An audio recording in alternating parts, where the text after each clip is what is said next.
Dear students, आज का हमारा टॉपिक है the principle of maximum social advantage. इस प्रिंसिपल को डाल्टन के द्वारा दिया गया था। हिंदी में हम इसे अधिकतम सामाजिक लाभ का नियम कहते हैं। अभी तक हम पब्लिक फाइनेंस के बारे में बहुत कुछ जान चुके हैं। पब्लिक फाइनेंस जो है उस किस बेसिस पर काम करता है, ये एक बहुत ही इम्पॉर्टेंट प्रिंसिपल था जो कि डाल्टन के द्वारा दिया गया। डाल्टन जो थे वो ब्रिटिश इकोनॉमिस्ट थे और उन्होंने ये principle of maximum social advantage was given, it's a guideline for the government. तो हम स्टार्ट करते हैं आज का topic, public finance the principle of social advantage. क्या है ये? इसे हम प्रिंसिपल ऑफ मार्जिनलिज्म भी कहते हैं, अधिकतम सामाजिक लाभ का नियम भी कहते हैं। तो the fiscal operations of the government have significant effect on the economy as a whole. What should be the sound principle of public finance? Dr. Dalton, according to him, the best of public finance is that which secures maximum social advantage from the operation it conducts. लोक वित्त की सर्वोत्तम प्रणाली वह है जिससे राज्य अपने कार्य के द्वारा अधिकतम सामाजिक लाभ की प्राप्ति करता है। एक व्यक्ति की तरह राज्य भी अपनी क्रियाओं द्वारा सामाजिक कल्याण को अधिकतम करने की कोशिश करते हैं। ये प्रणाली बहुत जटिल है क्योंकि सभी का हित किसी को भी हानि पहुंचाए बगैर, it's a very complicated process. इस कंसेप्ट को समझने के लिए हमें दो बातें समझनी पड़ेंगी कि the imposition of taxation by the state involves loss of utility to those who pay it. This is called social sacrifice of taxation. जो लोग टैक्स देते हैं उनकी यूटिलिटी का लॉस होता है क्योंकि दे पे इन कैश और उन्हें उसको हम सोशल सेक्रीफाइस ऑफ टैक्सेशन कहते हैं।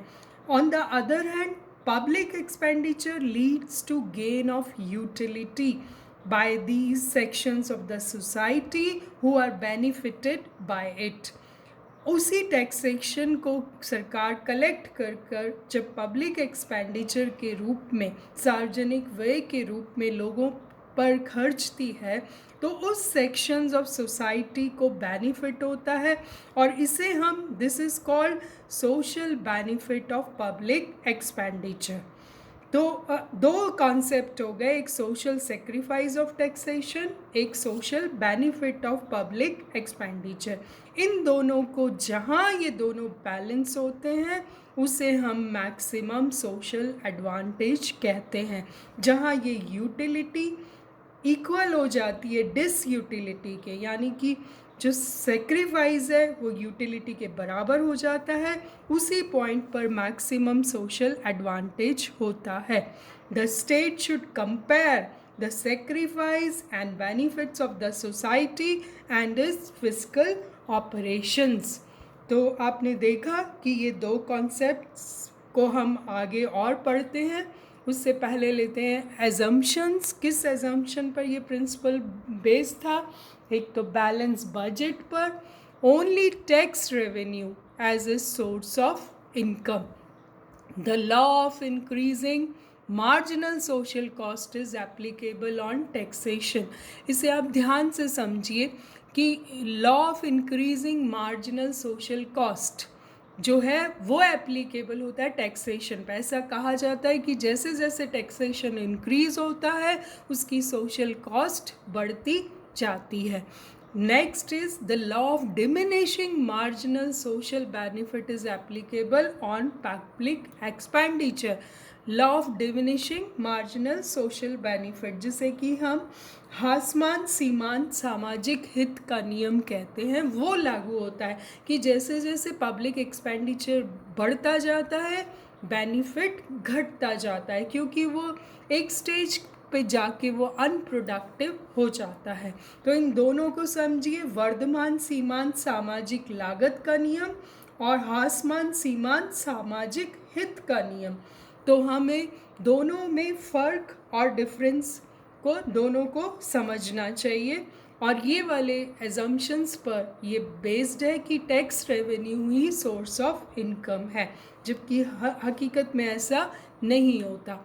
नेक्स्ट जो है वो 3 प्रिंसिपल्स जो उन्होंने बताए, वो पहला प्रिंसिपल था कि satisfaction derived from the last unit of money spent on benefit should be equal to the satisfaction lost from the last unit of money taken in the form of taxes, यानी कि burden of the sacrifice should be equal to the amount of benefit, और जो burden of sacrifice है वो बढ़ता चला जाएगा और benefit जो है वो decrease होता चला जाएगा।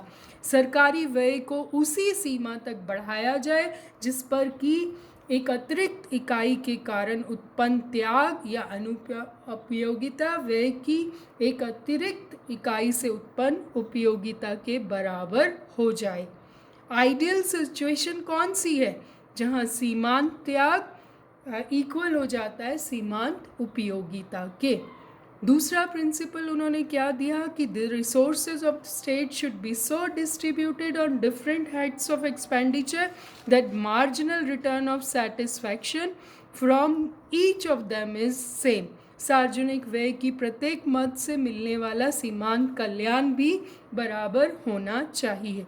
And the third principle, the tax rate should be so distributed that marginal utility of money paid is equal to all the taxpayers. करारोपण के फलस्वरूप प्रत्येक करदाता को होने वाला सीमांत ब्याज समस्त करदाताओं के लिए बराबर होना चाहिए। अब हम इसे एक चार्ट के माध्यम से देखते हैं। इसमें हमने पहला लिया है units of taxation in and public expenditure, amount of sacrifice और amount of utility gain। जब एक यूनिट का टैक्सेशन लगता है तो अमाउंट ऑफ सेक्रीफाइस 10 है और amount of utility gain 90 units है। जब सेकेंड यूनिट ऑफ टैक्सेशन लगता है तो अमाउंट ऑफ सेक्रीफाइस 20 हो जाता है और अमाउंट ऑफ यूटिलिटी गेन 75 हो जाता है। आप देख रहे हैं कि सेक्रीफाइस बढ़ रहा है और यूटिलिटी घट रही है। जब थर्ड यूनिट ऑफ टैक्सेशन लगता है तो अमाउंट ऑफ सेक्रीफाइस 30 हो जाता है और अमाउंट ऑफ यूटिलिटी गेन और घट के 65 हो जाता है। फोर्थ यूनिट पे ये 40 और 55 हो जाता है और फिफ्थ यूनिट पे sacrifice is 50, amount of utility gained is also 50। तो हम इससे ये एनालाइज करते हैं कि with the increase in the doses of taxation the marginal sacrifice is increasing. और दूसरा, every increase in the public expenditure brings a marginal decrease in the utility gained by the society. ठीक है, sacrifice जो है वो बढ़ता जा रहा है, यूटिलिटी घटती जा रही है टैक्सेशन से, पब्लिक एक्सपेंडिचर से, और ये कहाँ जाकर इक्वल होते हैं? फिफ्थ यूनिट पे। तो फिफ्थ यूनिट जो है वहाँ पर हम देखें कि 50-50 होने से दोनों marginal sacrifice is equal to marginal utility, यानी कि इस यूनिट पर welfare is equal to pain. Next अगर हम देखें तो मार्जिनल सेक्रीफाइस कर्व जो है वो हमारा ऊपर की तरफ जा रहा है और मार्जिनल बेनिफिट कर्व नीचे की तरफ आ रहा है, और जहाँ ये दोनों टच करते हैं that is the point where revenue and expenditure यहाँ पर आकर सेक्रीफाइस और बेनिफिट दोनों बराबर हो जाते हैं। तो दिस वे इन दोनों से कॉन्सेप्ट के माध्यम से डाल्टन ने ये समझाने की कोशिश की कि कौन कौन सी इनसे हम दो कॉन्सेप्ट के माध्यम से, मार्जिनल बेनिफिट, मार्जिनल सेक्रीफाइस से सरकार को इन दोनों को इक्वल करना चाहिए और वहाँ जाकर जहाँ पे दोनों यूनिट से बराबर सेक्रीफाइस और बेनिफिट बराबर हो जाते हैं, वहाँ अपना एक्सपेंडिचर रोक देना चाहिए। बहुत अच्छा प्रिंसिपल था, लेकिन कुछ क्रिटिसिज्म भी झेलना पड़ा कि it is difficult to measure social benefit and social sacrifice. Very true, हम इसको मेजर करना इसको बहुत मुश्किल है। Next criticism was that taxation is not only a source of revenue but और भी बहुत से सोर्सेज होते हैं सरकार के पास रेवेन्यू के, राजस्व के। सिर्फ एक करों से ही राजस्व नहीं आता, लेकिन हमने देखा था शुरू में कि इस प्रिंसिपल की अजम्पशन ही है कि taxation is only source of revenue. Next is non economic activities also influence public finance.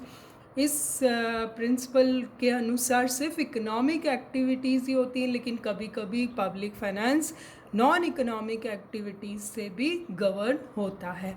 और लास्ट है कि it fails to give any solution. तो ऐसा भी माना गया कि इसने कोई परमानेंट सोल्यूशन नहीं दिया, but still it is a very very important principle of public finance और बहुत सी सरकारें इस प्रिंसिपल को लेकर काम करती हैं। ये कॉन्सेप्ट यहीं ख़त्म होता है। Thank you so much.